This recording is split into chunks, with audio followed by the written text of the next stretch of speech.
আসসালামু আলাইকুম, কেমন আছেন সবাই? শুভ সকাল। এখন এই যে নুডলস রান্না করব, পানি বসাইছি।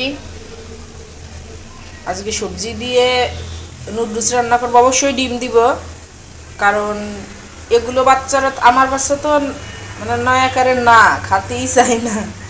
এই যে মরিচ কুচি, পেঁয়াজ কুচি, ধনেপাতা, টমেটো, পেঁয়াজ কলি আর হচ্ছে গাজর নিচি, ডিম দিব আর হচ্ছে নুডলস। এখন পানিটা হয়ে গেছে, এখন আমি নুডলসটা দিয়ে দিব।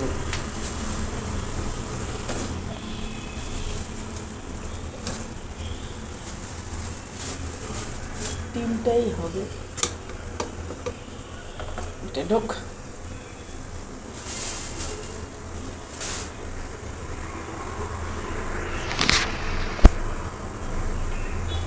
কারণ বাচ্চা কাচ্চা না খেলে সব থেকে বেশি কষ্ট লাগে। এখন আমি এইদিকে সবজিগুলা করে নিব। আমার কড়াইতে তেল আছে, তেলের ভিতরেই করব।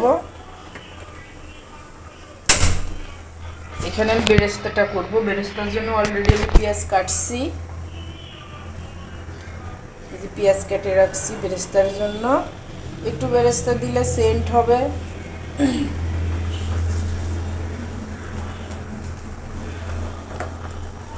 এটা ওয়ান আরে ভাই, হ হ হ হ।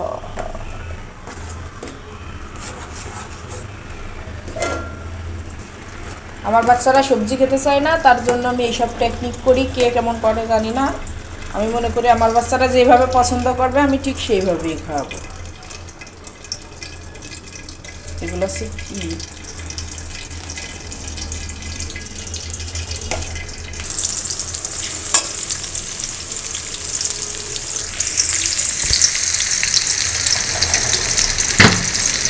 পেঁয়াজ নিয়ে নিচ্ছি। পেঁয়াজটা সুন্দর করে ভাজা হয়ে গেলে আমি দিব হচ্ছে পেঁয়াজ কলি, গাজর এগুলা দিয়ে দিব। পরে হচ্ছে ডিম দিব, মরিচ কুচি এগুলা, ধনেপাতা এগুলা দিব।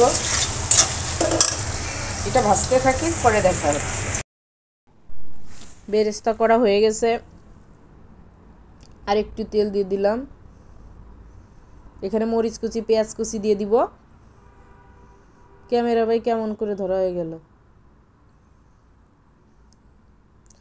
এই যে ডিম দিয়ে দিলাম।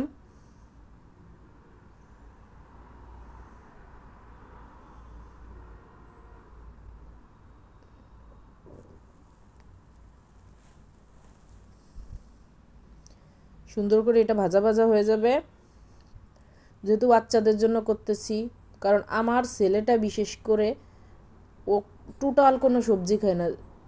এক ওক্ত যদি মুরগির মাংস না থাকে, সেই ওক্ত সে না খেয়ে থাকে।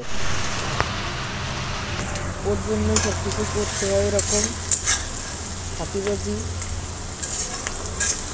অবশ্যই এগুলো সিদ্ধ করলে হবে না, এগুলো তেল দিয়েই ভাজতে হবে। এখন দিয়ে দিচ্ছি পেঁয়াজ কলি। পেঁয়াজ কলিটা হালকা নরম হয়ে গেলে তারপরে দিব হচ্ছে গাজর। এখন একটু লবণ দিয়ে দিলাম।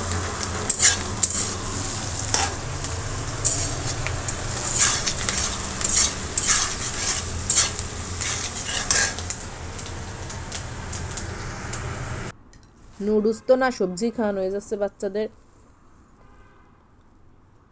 আমি অফ ক্যামেরায় গাজর দিয়ে দিছি। এখন টমেটো দিয়ে দিলাম। এগুলো এমনি ভাত দিয়ে খাওয়া যায়। তারপরে এটা যদি, যেহেতু একটু ডিম দিছি, ডিম না দিলে এর ভিতরে মুরগির মাংস দিলেও হয়। বাচ্চাদের জন্যই করা সবজিটা অবশ্যই যত ছোটো করে কাটা যায় ততই ভালো, যাতে বাচ্চাদের মুখে না লাগে। এখন দিয়ে দিচ্ছি এই যে সিদ্ধ করে ধুয়ে রাখছি নুডলস, সেটা দেখেন এরকম রান্না করে দিলেও এমনি বাচ্চারা খাবে। আমার বাচ্চা বিশেষ করে গাধা ঢেঁড়স ও তো খাবেই, কিন্তু সবজি যদি রান্না করে দিই, একদিন আপনাদের দেখাবো তার খাবার। একদিন হয়তো বা কোনো একটা ভিডিও দেখছিলেন যে মাছ রান্না করছি, মাছ ভাজি করছি, মাছ ভাজি খেয়ে উঠে চলে গেছে। সে মাছের কোনো টোটাল কোনো মাছের যে আইটেম হবে, ভাজি ছাড়া কোনো তরকারি সে খায় না। ভুনা হোক, চচ্চড়ি হোক আর পুরপুরি হোক, কোনোটাই খায় না। সবজিও হয়ে গেল, নুডলসও খাওয়া হয়ে গেল বাচ্চাদের। আমার মনে হয় এটাই সব থেকে সুন্দর, যে বাচ্চারা যেটা পছন্দ করে বাচ্চাদের মতো করে খাওয়ানোই উচিত। আমি এইভাবে খাই, কে কীভাবে খাওয়াই সেটা আমি জানি না। আমার মনে হয় আমার বাচ্চাকে আমি এইভাবে খাওয়ালে আমার বাচ্চা সবজিটা তো অন্তত খাবে। আমি পালং শাক অন্য শাকগুলো ভাত দিয়ে চটকাই পানি দিয়ে খাওয়াই দিই, কিন্তু সব জিনিস তো আর পানি দিয়ে চটকানো যায় না। তাই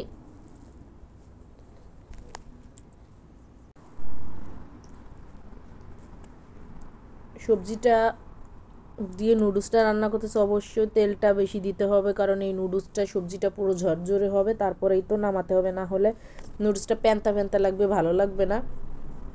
এখন দিয়ে দিচ্ছি ধনেপাতা কুচিয়ে সুন্দর করে ধুয়ে রাখছিলাম।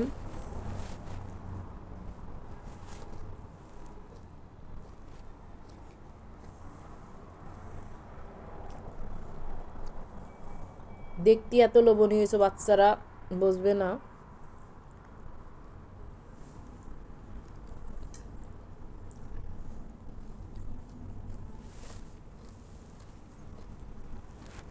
সবজি অর্ধেক, নুডলস অর্ধেক দিয়ে রান্না করতেছি।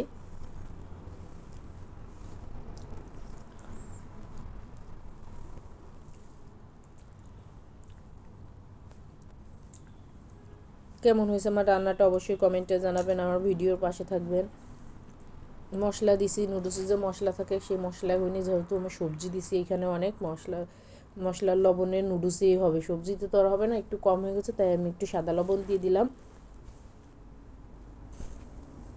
তো দেখেন আমার নুডলস রান্না কেমন হয়েছে। যদি আমার ভিডিও ভালো লাগে অবশ্যই লাইক দিয়ে ভিডিও দেখা শুরু করবেন, কমেন্টে জানাবেন কেমন হয়েছে, ভালো লাগা খারাপ লাগা। আর যাদের বাচ্চা আছে ছোটো সেই সব আপুদের বলতেছি এইভাবে বাচ্চাদের নুডলস রান্না করে দিবেন, ইনশাআল্লাহ তারা খুব সুন্দর মতো এটা খাবে। আশা করি সবাই ভালো থাকবেন, সুস্থ থাকবেন। আল্লাহ হাফেজ।